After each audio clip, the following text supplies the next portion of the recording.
ಮುಟ್ಟಿದರ ಕೊಡಬೇಕ 3,000 ಬೆಟ್ಟರ ದಂಡ ಬೀಳ್ತೈತಿ 60,000 ಮೆಂಟನ ಮಾಡಂಗಿರಬೇಕ ಬಾಳ ಪವರ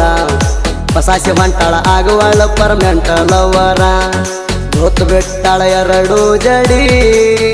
ಸುತ್ತ ಹಾಯ್ತಾಳ ನಮ್ಮೂರ ಗುಡಿ ನೀ ಹೂವ ಸ್ವಲ್ಪ ಕೈಯಾಗ ಹಿಡಿ ಎಬ್ಸ್ಕೊಂಡು ಹೋಗಾಕ ನಾನು ರೆಡಿ